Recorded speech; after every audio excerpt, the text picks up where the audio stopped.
Hello बच्चों, कैसे हैं आप सब। मेरा नाम राहुल आनंद। आ गए अपनी पाठशाला आनंद ट्यूटोरियल के अंदर। और विदाउट वेस्टिंग द टाइम, क्योंकि टाइम सबका प्रीशियस है, हम आज अपने डिफरेंशियल इक्वेशन के फॉर्मेट का लास्ट क्वेश्चन करेंगे।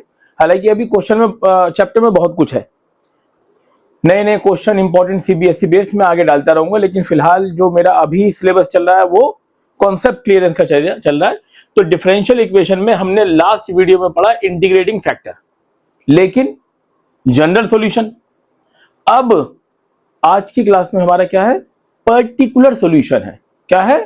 पर्टिकुलर सॉल्यूशन, जहां पर आपको एक पॉइंट गिवन होगा। We have a differential equation dy by dx plus 2y tan x is equal to sin x. It is differential equation of linear differential equation. ठीक है, अब देखो क्या करेंगे इसमें। सबसे पहले हम अपना इंटीग्रेटिंग फैक्टर ढूंढते हैं। अभी मैं सिर्फ कॉन्सेप्ट क्लियर कर रहा हूं, तो मैं बेसिक चीजें यहां पे ले रहा हूं। मैं ऐसे भी क्वेश्चन लूंगा आगे जहां चेंज ऑफ वेरिएबल हो रहा होगा। मैं ऐसे भी क्वेश्चन लूंगा जहां पर आपका इंटीग्रेटिंग फैक्टर थोड़ा सा फॉर्मेट नजर नहीं आ रहा होगा, उसको थोड़ा सा ट्रांसफॉर्म करना पड़ेगा। लेकिन अभी फिलहाल सीधे साधे क्वेश्चन। इंटीग्रेटिंग फैक्टर क्या होता है? ई इंटीग्रेशन y का coefficient is 2 tan x dx, what ever the coefficient of y, वो आपका e की पावर लगा के इंटीग्रेशन करने पे इंटीग्रेटिंग फैक्टर बन जाता है। अब इंटीग्रेटिंग फैक्टर इज e की पावर 2 बाहर integration tan x dx। Shall I change the page? चलिए, e की पावर इंटीग्रेटिंग फैक्टर जो आपका बन गया e की पावर 2 tan x का क्या हो जाएगा? log of sec x। लेकिन ध्यान रखें, प्लस चिन्ह लगाएंगे। इंटीग्रेटिंग फैक्टर में आप इंटीग्रेशन नहीं कर रहे हो, एक फैक्टर ढूंढ लो with the help of integration, तो प्लस चिन्ह ही लगाएंगे। 2 अंदर चला जाएगा और इस तरीके से पावर में आ जाएगा।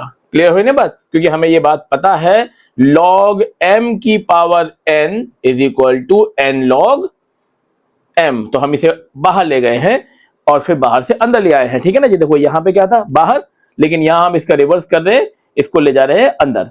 ठीक है जी, 2 पावर अंदर चलेगी। होप ये आपको समझ में आ गया होगा।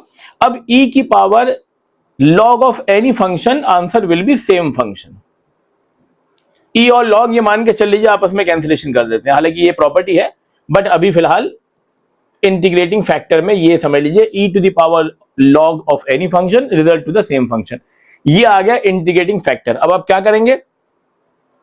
मल्टीप्लाई बोथ साइड्स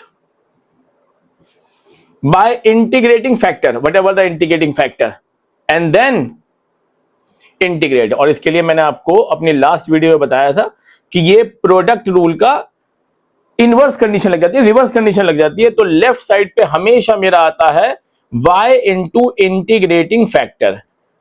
अगर किसी को कंफ्यूजन हो तो पिछली वीडियो देखें, बल्कि पिछली वीडियो क्या, अगर वीडियो नहीं देखी है तो सीक्वेंस से देखा करें। y इंटू इंटीग्रेटिंग फैक्टर, और राइट साइड पे क्या आ जाएगा बेटा? राइट साइड पे क्या आएगा? देखिए sine x, sine x right side पे sine x into integrating factor is sec square x dx। Left पे तो 100% यही आएगा, y इंटू इंटीग्रेटिंग फैक्टर। अब हमें सिर्फ राइट का इंटीग्रेट करना होता है, लेफ्ट का इंटीग्रेशन हो जाता है with the help of integrating factor. अब sine x as it is, भाई सेक स्क्वायर एक्स को क्या मैं रेसिप्रोकल करके कॉस स्क्वायर एक्स लिख सकता हूं? लिख सकता हूं। अब ये जो सेक स्क्वायर एक्स है, क्या मैं इसे cos x into cos x लिख सकता हूं? ये भी लिख सकता हूं। y into sec square x बराबर है, ध्यान दीजिएगा, sine by cos, it will be 10, और यहां 1 है, 1 by cos it will be sec. और मेरे प्यारे बच्चों, ये तो आपको पता होगा, सेक एक्स टेन एक्स का इंटीग्रेशन क्या होता है? सेक एक्स टेन एक्स का इंटीग्रेशन होता है sec x plus c. This is my equation number 1 और ये है मेरा जनरल सॉल्यूशन, पर्टिकुलर नहीं है। पर्टिकुलर सॉल्यूशन कैसे बनता है दिखाता हूं मैं आपको। देखिए क्वेश्चन क्या था, क्वेश्चन में एक और पॉइंट गिवन था x पाई बाय 3 y 0, तो हमें वो पर्टिकुलर कर्व की इक्वेशन निकालनी थी विच कैरी दिस पॉइंट। तो हम क्या करेंगे, x pi by 3 y 0, put x equal to pi by 3 y equal to 0 in equation number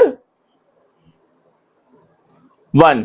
इसमें रखेंगे x की जगह पर पाई बाय 3 और y की जगह पर 0, और होगा क्या फिर, व्हाट हैपन, y की जगह पर 0, सेक स्क्वायर x की जगह पर पाई बाय 3, राइट साइड पर सेक x की जगह पर pi by 3 plus C, 0 multiply by any number is 0, लेकिन सेक पाई बाय 3 क्या होता है, देखो cos pi by 3, cos 60 degree is 1/2 sec 60 degree, उसका रेसिप्रोकल।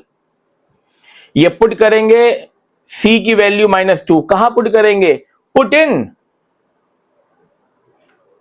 इन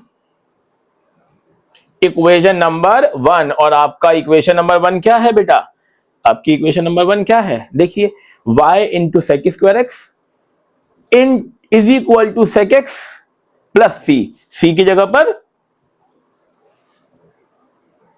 c की जगह पे क्या रखेंगे, very good, -2, and this is your particular solution for the curve carrying 0 pi by 3 comma 0। तो होप ये पर्टिकुलर सॉल्यूशन इंटीग्रेटिंग फैक्टर पे आपको समझ में आया होगा। अगर समझ में आया है तो प्लीज चैनल को लाइक करें, शेयर करें और उसको सब्सक्राइब करें। थैंक यू वेरी मच, फिर से मिलते हैं। और अभी मैं नया चैप्टर शुरू कराऊंगा। देखिए मैंने ये कहा कि मैं कोर्स कंप्लीट कर दूंगा अपने यूट्यूब चैनल पर, बट अभी मैं सिर्फ कॉन्सेप्ट कवर कर रहा हूं, छोटे छोटे क्वेश्चन ले रहा हूं कॉन्सेप्ट के लिए। Once I will cover my concept basic, तो मैं हायर ऑर्डर स्किल के क्वेश्चन भी अपने यूट्यूब चैनल पर लगातार डालूंगा और सारे exam based. Thank you very much, God bless you.